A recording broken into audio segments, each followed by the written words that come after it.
Good morning. I have another busy day today, and so I thought I would go ahead and do my video for Veda number 15. Today is August 15th, 2014, and I'm trying to figure out how to make my vlogs a little more interesting. So I've been trying to look up different topics and things like that. So if you all have any suggestions about things you'd like me to talk about, then let me know. But today I thought I'd talk about travel.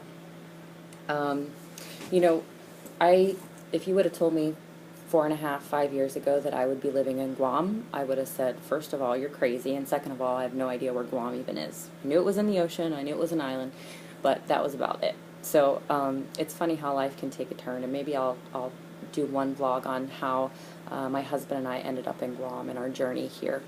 But one thing I really love about Guam is we're very close to Asia, even Australia. So one thing that I've been able to do since being here is travel.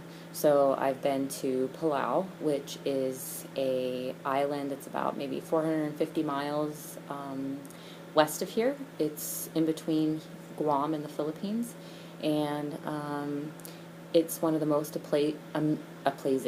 it's one of the most amazing places on the planet to scuba dive.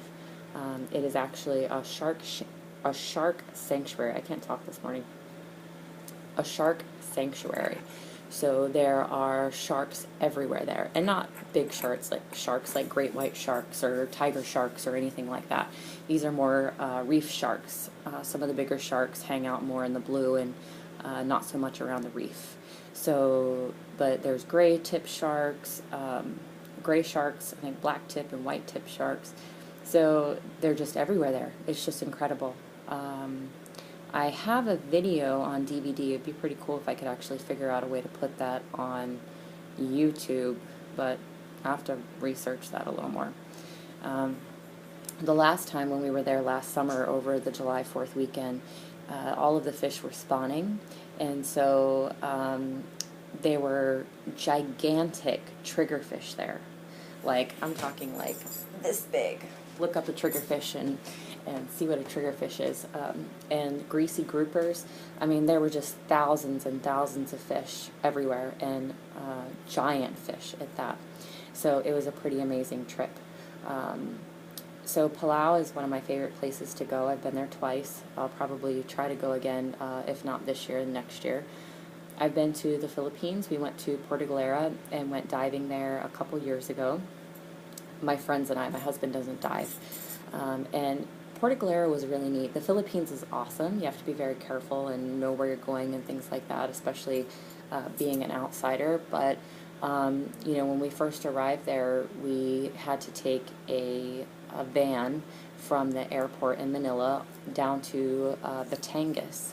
And so from Batangas, we got out, and it was like 11 o'clock at night, and we had to take a bonka boat across the channel there to get to Puerto Galera. And, I've never seen a bonka boat in my life, except for maybe on a picture, but not in real life. And we get out of the van, and the boat is like all the way in the water. And we're like, well, how do we get on the boat? And the guy's like, oh, you roll up your pants. So they literally carried our luggage on their shoulders, like this, and we had to go up this little teeny tiny walkway and roll our pants up in the middle of the night to get on to this bonka boat. Actually, take that back. We got into Manila at 11, so it was about 1 in the morning when we had gotten there. The guys were actually sleeping, so we had to wake them up. So they, were kind of groggy and woke up and then took us across the channel. That was one experience I will never forget, and it's a pretty interesting story. So the Philippines was amazing. You can get massages. I got massages there every single day for like an hour for like $12. I mean, I literally told that masseuse, I said, I want to just put you in my suitcase and take you back to Guam with me. She was so cute. And then the food there and the diving, everything's just so cheap in the Philippines. And so we would dive 3 or 4 times a day, and in between each dive we would just eat and eat and eat, of course, which is obviously not good for your weight. So the Philippines was really fun. They have really interesting things there. It's where I saw my first seahorse. But they're all much... Whoops, I'm getting a notice on my iPad. but they're much smaller things. There's a lot of nudibranch there. If you're friends with me on Facebook, check out some of my photos and you'll see different pictures from my diving trips. My husband and I last year in the spring went to Japan. It was our first time to Japan, and it was amazing. Japan is so clean. It's so clean. And you know, the Japanese culture is just so very different. We're not a fan of the food. That was probably the hardest part for us. And one night I got really bad food poisoning. It was not good.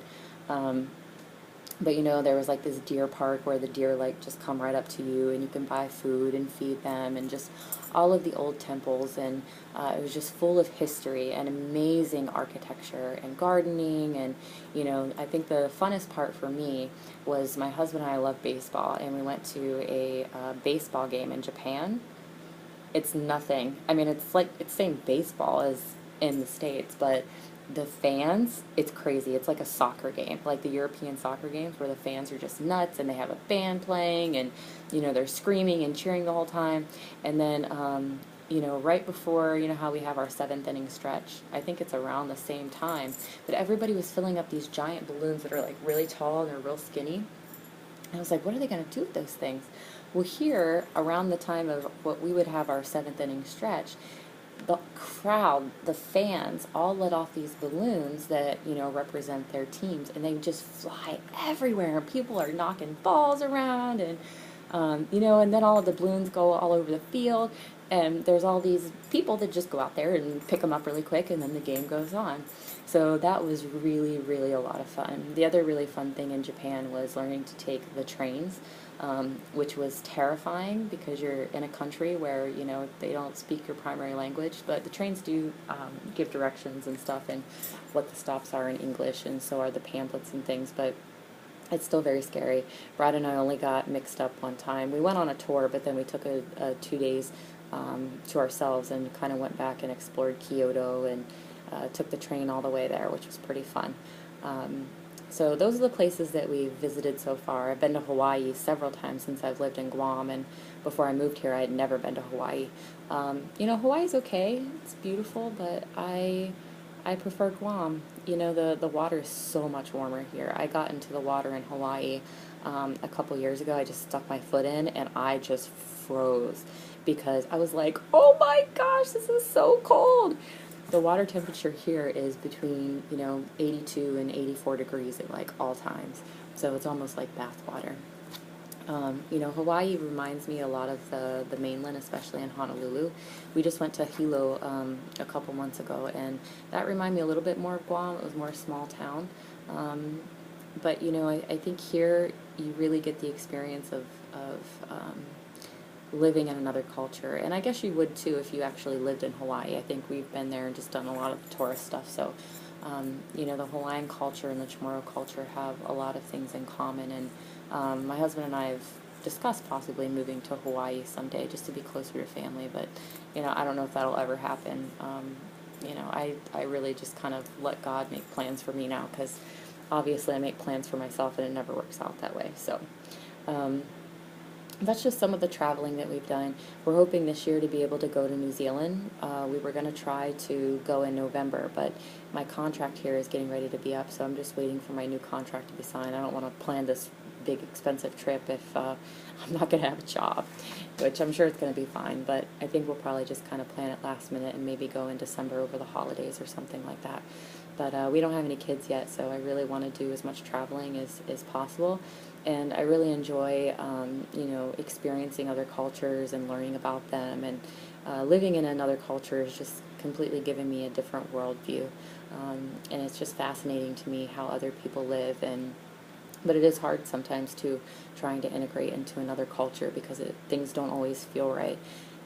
Like here they're very collectivist and very family oriented. So like every weekend there's always parties going on for something, usually multiple parties. I mean, they celebrate everything here with huge barbecues, and everybody gets together at the beach or a park, and it's a lot of fun. But when you're not used to that, and you're used to kind of just being on your own and kind of doing your own thing, it can be difficult, because here it's almost considered rude if you're invited to something and you don't show up, at least for like, you know, half hour to get something to eat and chit chat and say hello.